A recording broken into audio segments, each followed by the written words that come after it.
Welcome r/Prorevenge. Maintenance guy throws out 15 years of important knowledge.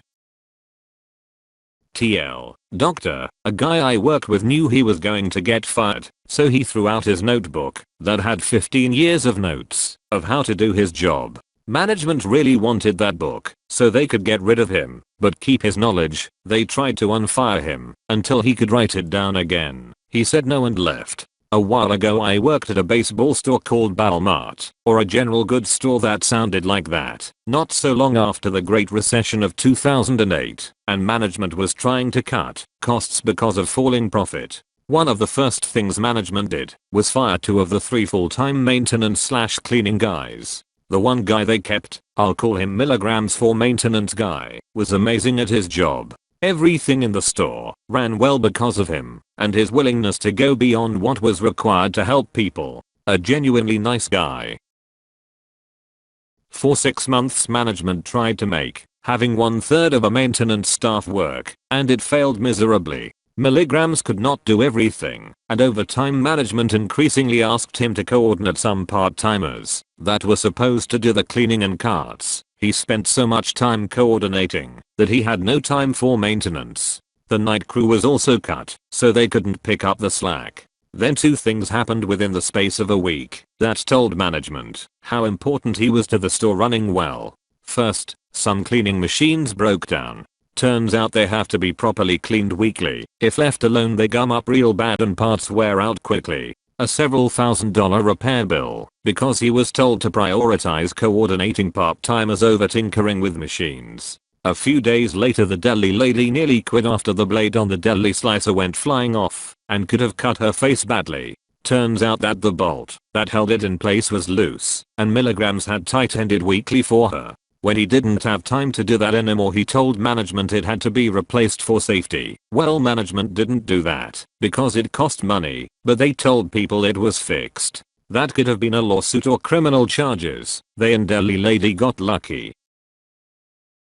So management sat down with him and asked him why things were going wrong. Milligrams told them point blank he needed enough time for maintenance, and someone else had to coordinate the part-time cleaners and check up on them. They were rather lazy. Management called BS. They said maintenance should be easy and done quickly. Milligrams got mad because that insulted his professionalism and he pulled out his notebook from his back pocket.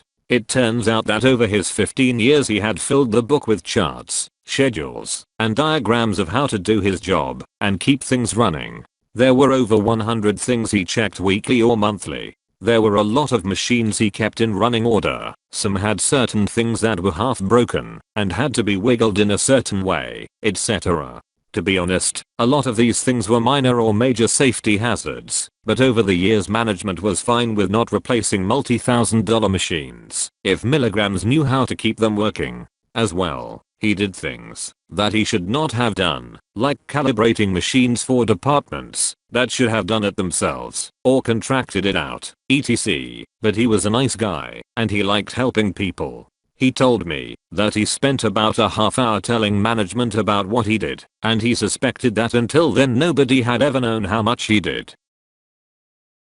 Well, he may have said a few swear words and derogatory things while telling management why he needed time to do stuff. It was not a good moment for him, and he was pissed. At the end he put his notebook back in his pocket and offered to take a week to write up everything he knew so that management would have written proof of why his job mattered in case a higher up asked why they increased maintenance costs when corporate was demanding they cut costs. The multiple managers in the room looked at each other and asked him to leave so they could talk in private. He told me several years later when I ran into him somewhere and had lunch with him that he had a premonition as he walked out of the room, so he went to the back room and tossed his notebook in the garbage compactor.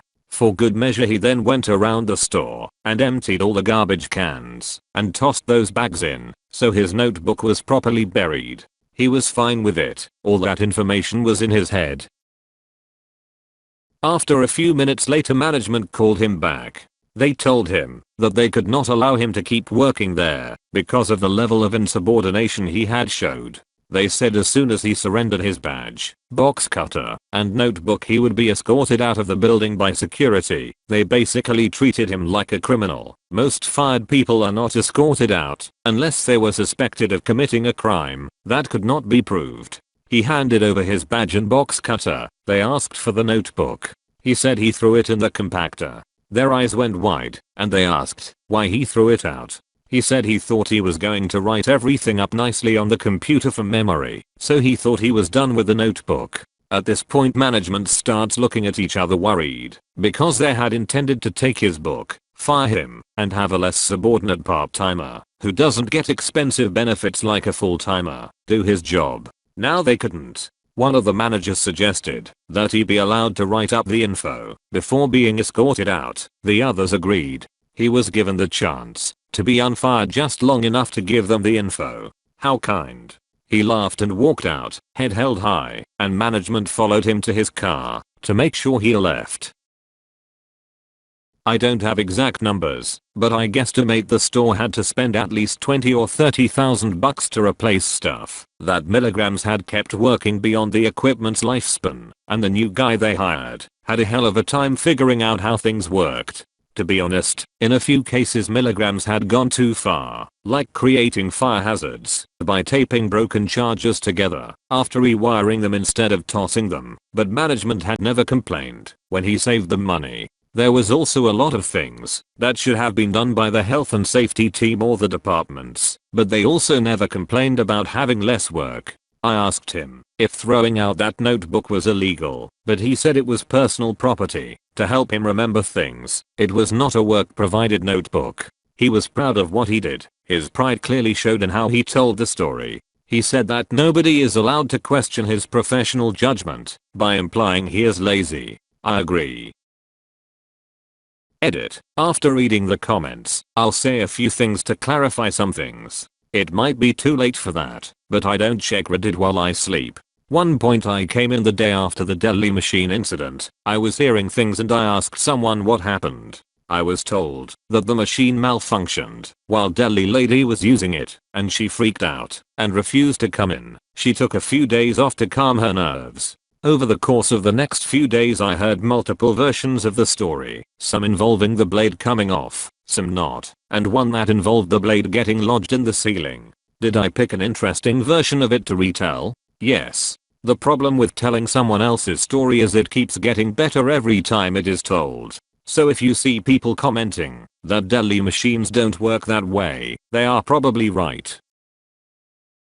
2. I mentioned that this happened during / soon after the Great Recession, which is important. According to people there, management used to readily approve replacing damaged equipment. It was after the recession they stopped doing that and relied on MG's temporary fixes. A lot of what he did was not supposed to last. He was really pissed at the end because multiple times management had refused to replace stuff that was obviously broken, and at times management had told them they would replace something and then changed their minds without telling him. That is why he really snapped at the end. 3. Some people have pointed out that replacing $20k of machinery is cheaper than paying a guy for 15 years. That is technically true, but stuff does not stop breaking down or stop needing to be cleaned just because someone was fired. The store had to replace him anyhow, so firing him did not save money. As well, that $20k also of replacement should have happened over 4-5 fiscal years, not all at once. Chances are some manager kept getting good annual reviews for keeping capital spending down, not realizing that he was just postponing the inevitable. Final edit. I don't know what exactly was in the book, but I can speculate. Yes, it was probably a lot of scribbles that could not be easily deciphered. Yes, in the long run he was easily replaceable and the incident is a blip on profit. The one major thing management probably really wanted was the list of what machines needed to be watched / tinkered. The couple weeks or so after he left were a shit show because people were afraid to use stuff because of crazy stories circulating about deli lady, see above, but within 2 months things were humming along fine. However, this is not a subreddit about proper management or profitability, it's about revenge, and he got his revenge. The shitty corporate manager's definition of efficiency is hiring fewer people than necessary to do the job, so you have to pay less money to people. Actual workplace efficiency is hiring the correct number of people at the right levels of experience, so that everyone can do their job effectively and everything runs smoothly, so that you don't end up creating more problems that are more expensive to fix later and cause damage to your business and work environment, not mindless cost cutting. I read a good scholarly publication on this issue in the health industry. There are so much needed yet useless overhead staff, it actually creates more problems. Since there is so much staff that's intended to reduce workload, it actually creates unnecessary bottlenecks and overload of oversight. Same with colleges. A dean will hire 4 assistants because that's what a prestigious role comes with. Then they end up spending more time just figuring out things for them to do too, and the assistants finding things to do to justify their existence, which ends up just creating tons of work managing and organizing things. So they hire another dean, and so on. Not just corporate. I ran a small hardware store in a small town a while. It was an old building and was never warm, so like the last guy, I ran the pellet stove a lot. The owner never failed to comment on it and finally told me I needed to find a way to not burn so many pellets. They were expensive after all. I spent maybe 50 hours online researching pellet stoves and how to make them automatically controlled by a thermostat. This is possible, but only for newer models. I told the owner this, and she without hesitation told me I didn't look hard enough, and she knew it could be done. I said if the stove was newer and had the proper beginning setup, I could buy an aftermarket kit to make it work, but it would be expensive and the stove we had wouldn't work anyways. Her response was that cost was no issue. The cost for parts was almost 2 years worth of pellets, and it wouldn't work with our stove anyways. I was finally able to get her to understand the situation, and she found something else to micromanage. After I was let go, it was a huge source of amusement that my replacements ran the stove more than I did. I work at a movie theater. When Force Awakens came out, it was the busiest month I'd ever seen. Our ice machine, IC machine, and 2/3 of our popcorn kettles went down.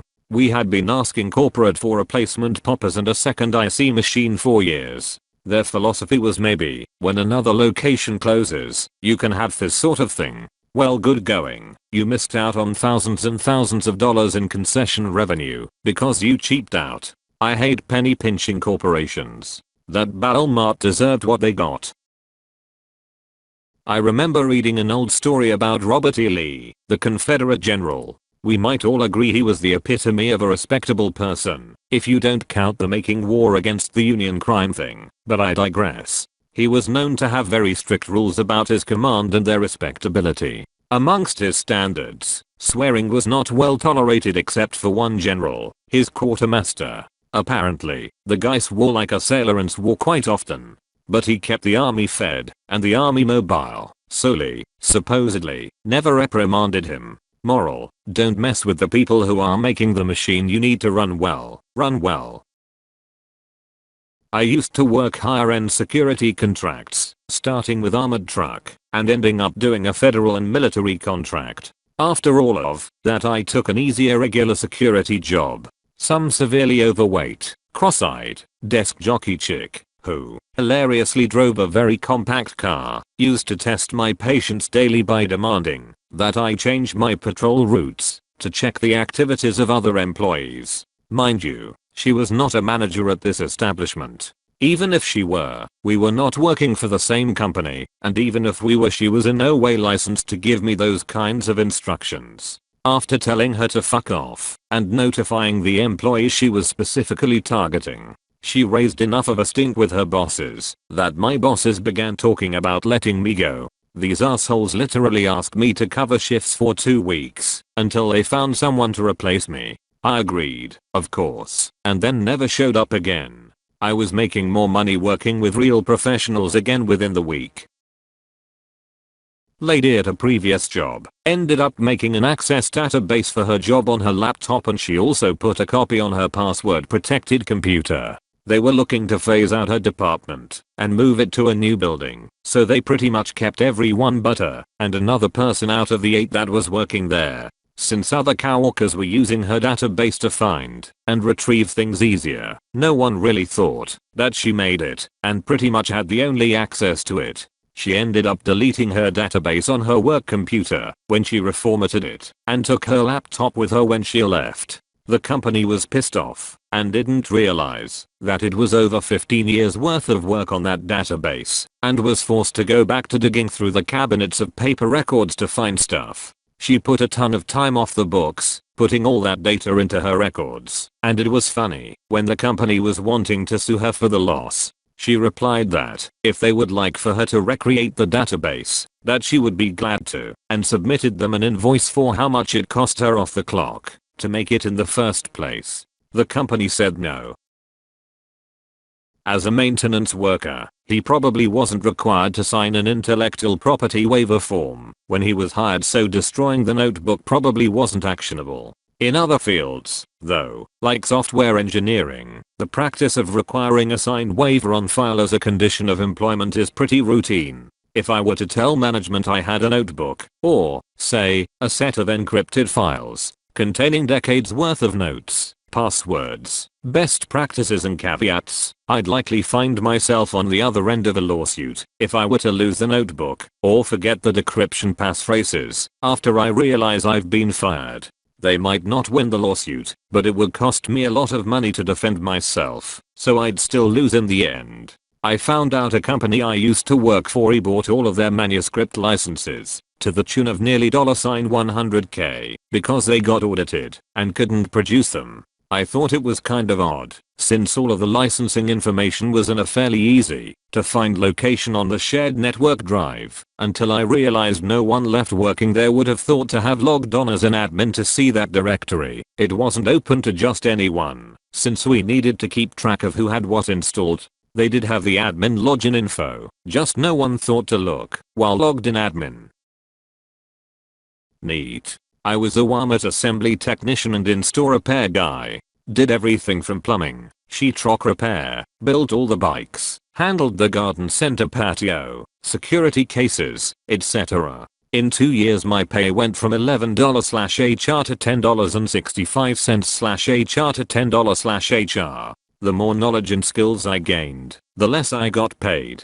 Finally, we were standing by the time clock and they suggested that I take over meat department as well as assembly, layaway, and in-store repairs, and they were gonna keep my pay the same. I simply reached my badge out, swiped it, hit clock out, turned around and left, and never went back. No words. My GF manages the bakery, and she tells me they had to hire 5 people to replace me. I guess my point is that if you let Walmart take advantage of you, they most assuredly will do it. If you're a hard worker, it's not the place for you. Just do yourself a favor and seek other employment. If you can suppress your work ethic, if you have a good one, and just pretend to have a learning disability or something, it may be right for you.